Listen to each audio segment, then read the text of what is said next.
guys, thanks for watching my video. My name's Eric and today I'm going to show you how to make pulled pork, specifically smoked pulled pork. Now, pulled pork is made with a very inexpensive piece of meat from the pig, and that's basically the pork butt. And don't be concerned, it's actually not the butt of the pig, it's actually the shoulder muscle. But they call it the pork butt, pork shoulder, or Boston butt. And the reason this piece of meat is so inexpensive is because it's got a lot of fat and connective tissue in there. And so it's very hard to cook. So the best way to cook, and this is one of the most versatile and foolproof ways to cook this meat, is low and slow. And that's how I'm going to be cooking these two beauties that I just picked up at Sam's Club. I got around 17 pounds right here. And when you cook these things low and slow, all that fat and connective tissue, once it reaches a certain temperature, starts to melt away and turn into a delicious, juicy meat that is so versatile. You can put it on a traditional pulled pork sandwich. You can put it in macaroni and cheese, tacos, burritos, scrambled eggs. I mean, you name it. It's very versatile. It's easy to freeze, easy to keep. So it's a great recipe, and like I said, it's very inexpensive, and it's great if you're having a party. My son's birthday party's coming up. That's why I'm actually making these two. I'm going to have some relatives over, and this is an inexpensive way to feed a big crowd, and you're still going to be so impressed, and it's pretty easy to make. There's a couple things you have to look out for, but other than that, it's very easy to stick to a basic formula I'll show you today. So you don't need a lot of ingredients. You need regular table salt, some kind of barbecue rub of your choice. I'm trying something new here, John Henry's Texas Pig Rub. It was recommended where I picked up my wood chips. Some barbecue sauce if you want to serve it in a traditional pulled pork sandwich, which is what I'm going to do. And then some apple juice, and I'll show you how that works later.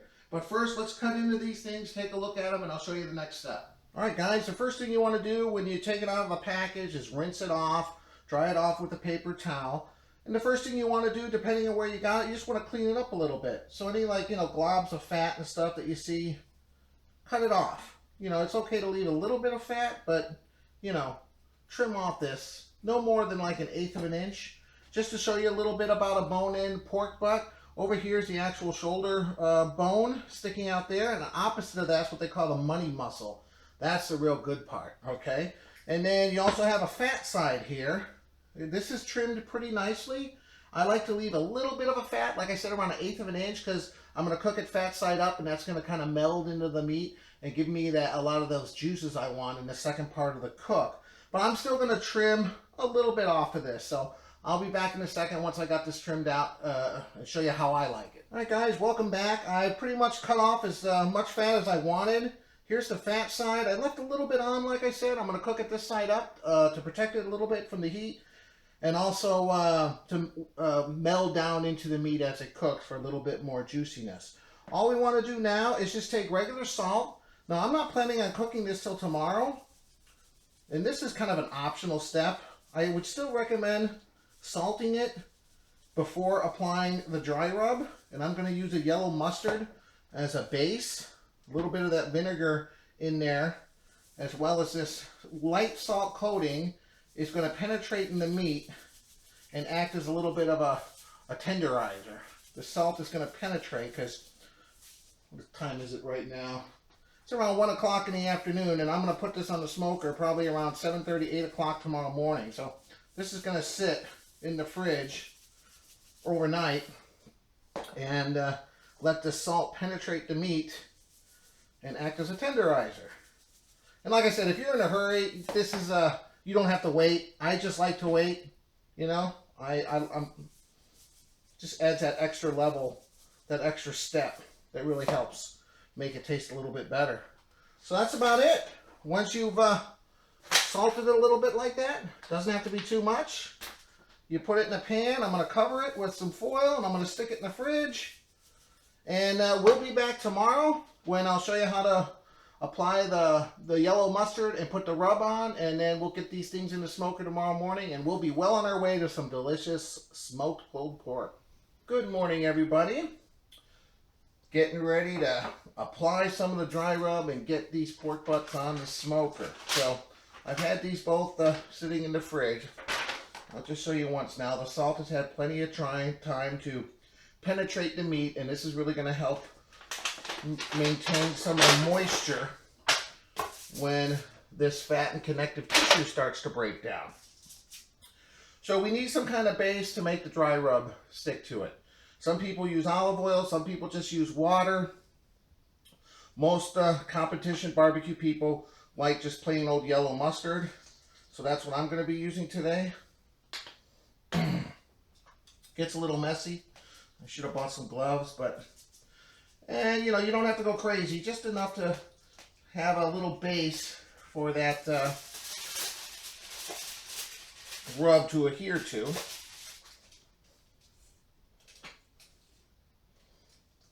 The vinegar and the mustard too also kind of helps tenderize the meat just a little bit. And don't be worried if you're not a big mustard fan. All this is going to melt away after cooking for 8 to 12 hours. So you're not really going to taste it. Let me finish getting this all sopped up with mustard. We'll be back in just 1 second. Alright guys, welcome back. I've got this completely covered in mustard. Like I mentioned earlier, today I'm using John Henry's Texas Pig Rub. I've never tried this before, but like I mentioned earlier, it came highly recommended by the barbecue shop I went to get the wood chips.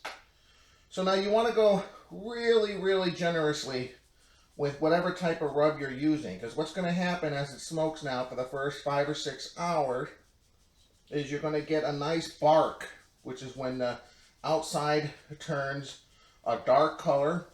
Sometimes people actually think it's burnt too, but it just depends on how dark your rub is to begin with. And we're just going to sprinkle this literally every place we can on this pork roast. Once I get done with this, I'm going to fire up the smoker. Now we want to maintain a temperature anywhere between 225, I'd say 220 to 245. Low and slow, that's what the temperature I'm aiming for cooking this thing all day today. Initially now, when I fire it up, I'm going to turn it on full blast. I'm going to try to get that temperature up to around 345, 350, because when I open the door and put these things in, the temperature is going to drop pretty drastically. So I'm going to crank it up for the next 20 minutes while I let these sit here. And we'll be back in a second when I throw these on the smoker. Alright guys, I have applied the dry rub on all sides. I have these neat little racks, which makes it very easy to put it on the smoker and remove it from the smoker. So you can have any kind of rack like this. Highly recommend. I'm going to put foil pans underneath them in the smoker to collect any kind of juices, as well as filling up the water pan with some very warm water. So it's okay to let these sit here on the counter for the next half hour, 45 minutes. In the meantime, I'm going to fire up that smoker and get it as hot as I can. And we'll put these on in just a second. So we'll be back in just a second. All right, guys, welcome back. I put both of the pork butts into the smoker. I got a drip pan under each one. I filled them up around halfway with warm water. We want to keep it really moist inside. I also filled the water tray on the bottom. I have a thermometer, and the one on the left here, which is the smaller one. Our first goal now is to hit 160 degrees.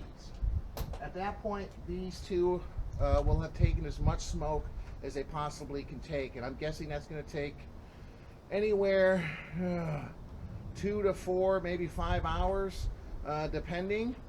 I cranked this up. It was around 325, and now it dropped down to 150 because I had the door open, but I'm just going to keep these in.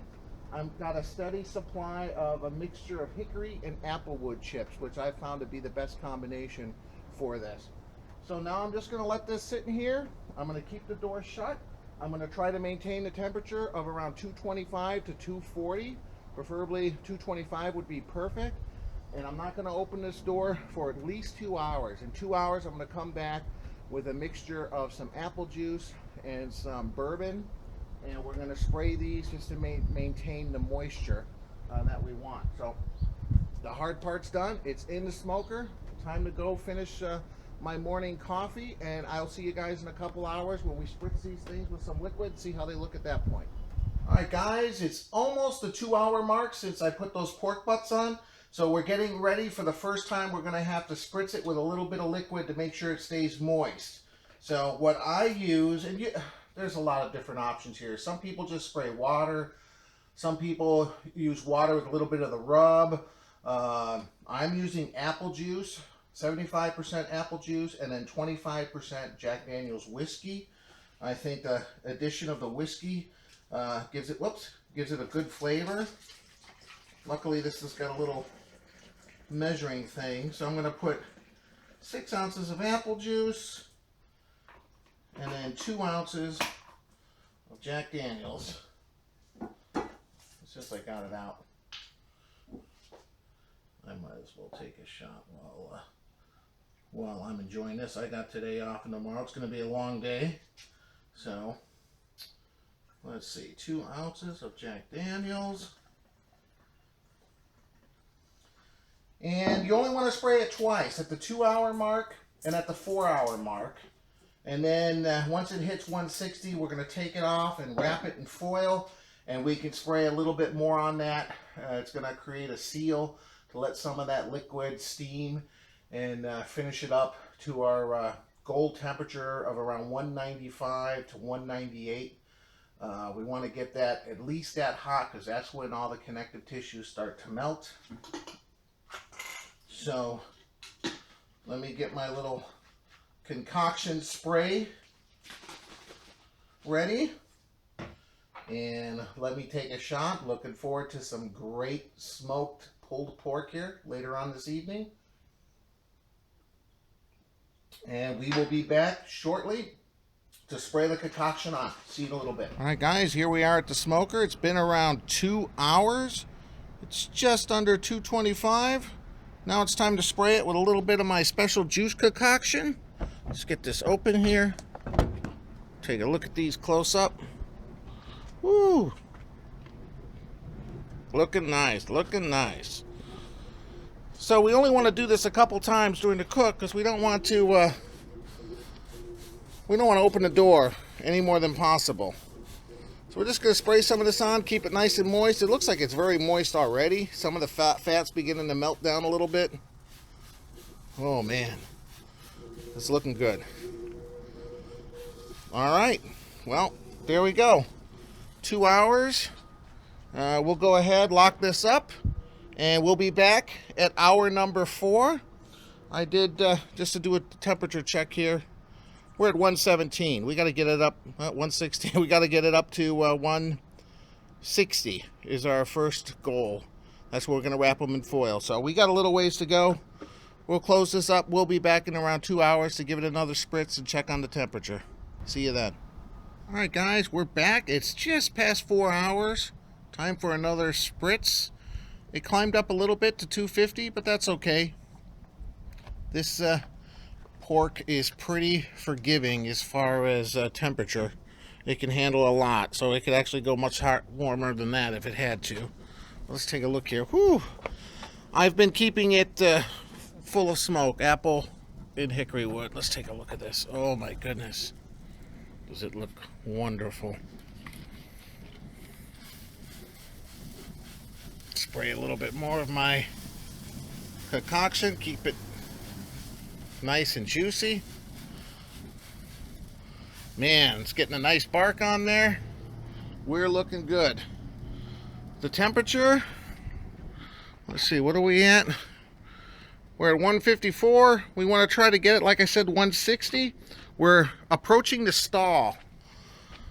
The stall is when it stops cooking, and that could happen anywhere between 150 and 160 degrees. That's when meat evaporates enough of the fat and liquid to stop the cooking process. And it's one of the most frustrating things of making this dish. A lot of people get frustrated. They don't know what happened. Oh, well, the temperature hasn't moved in over 45 minutes or over an hour. So it could last anywhere from a half hour to several hours. So we're gonna wrap it in foil called the Texas Crunch, and we're going to supercharge turbo past that stall period. But anyway, we'll be back when this hits 160. Wrap it in foil. We'll be back shortly. All right, guys, as luck would have it, I had to go get my son from the corner. The bus was dropping him off from school. My alarm went off. The temperature right now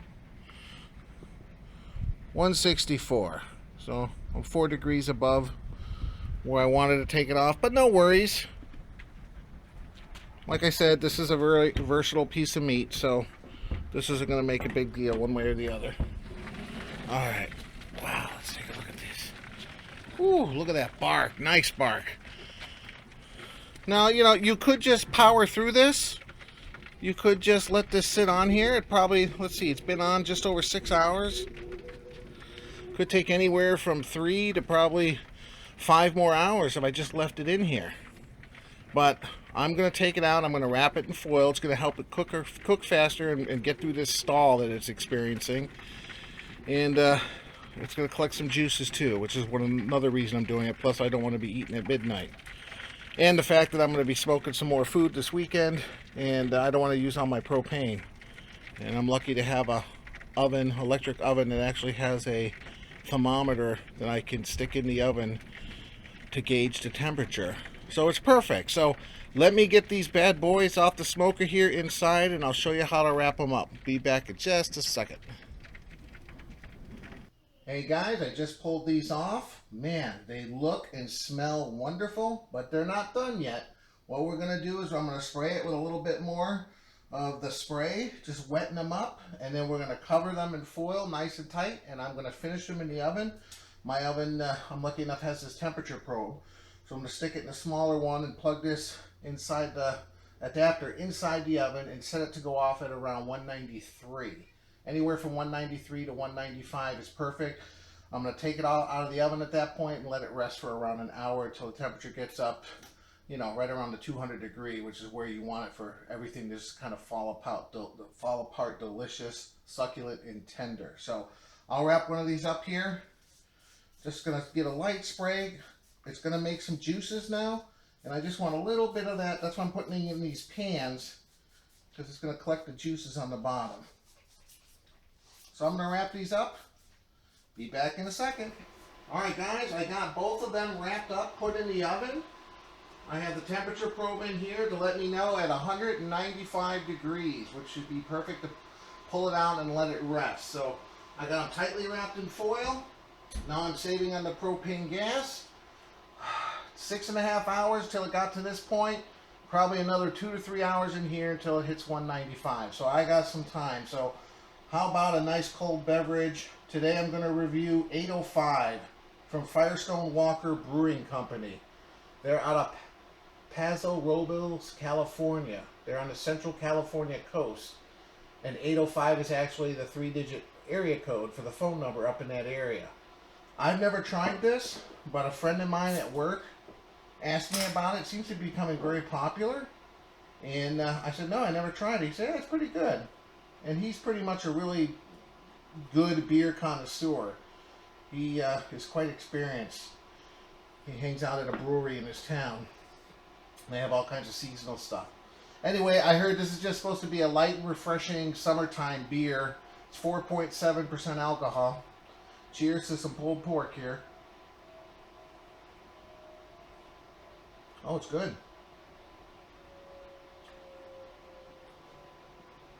Tastes a little bit of citrus and just a slight bit of hops. Certainly not overpowering. Wow. Very easy to drink too. For someone that's not into strong beers, this is a good refreshing beer to have, particularly around the summertime, that won't weigh you down. Oh, very good.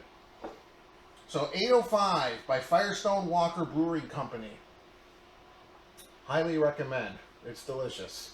So I'm going to enjoy the rest of this, and see you back here in probably 2-3 hours when this thing hits that magic number of 195. So till then, I'm going to enjoy this beer. See you later. Alright guys, welcome back. It's been around 10 hours altogether, and I've been sitting here for around the last hour, putting the kids to bed and everything. So I'm going to take this apart and see. I've let it rest in here for an hour outside the oven.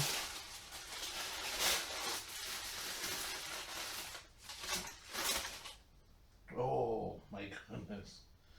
Now they say the way to tell if it's done is to grab that bone. And if you can pull that out relatively clean, I need a little help here with the fork. Oh, well, look at that. Wow. And look at all the juice there. I'm going to pour that off and separate the fat. And I'm going to pour this on top of it once I'm done shredding it. I'm going to try a piece of this.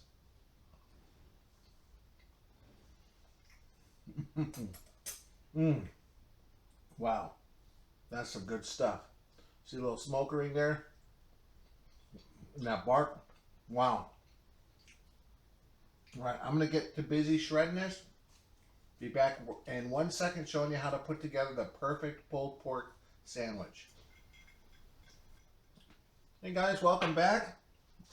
As you can see, I shredded it here. Just took a couple forks, pulled it apart. You want to mix part of this crunchy bark with the rest of it. And oh my goodness, I've already sampled some. It's absolutely delicious. Oh, it's really, really good. This is just one pan. I got the other one in the other pan I already shredded. So I got a lot of food here. I don't even know how many pounds, but man, I'm going to be set for the next couple of weeks. This stuff freezes excellent. Just put it in a freezer bag and add a little sauce. And you can do whatever you want with it. But I'm going to show you how to make the perfect pulled pork sandwich in just a second. Alright guys, this is how you put together a perfect pulled pork sandwich. You need a nice bun like this.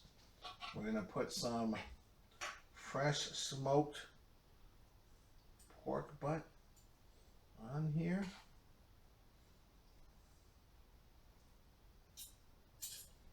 Oh man, this stuff is so tasty. I wish you guys could smell it and taste it. Alright, so you're going to do that. You're just going to put a little bit your favorite barbecue sauce on there. I don't like a whole lot. Some people like to mix it in and like, you know, stir it all in so it's more complete. I just like to pour a little bit on the top like this. Just enough to add the flavor. And then last but not least, some fresh made coleslaw. Oh yeah.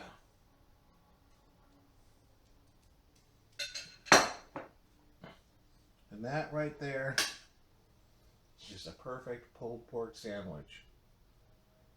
Thanks for watching guys. Subscribe, like my video, and check out some of my other videos with Smo'King, and I'll be making some more coming down the line. Thanks again. See you next time.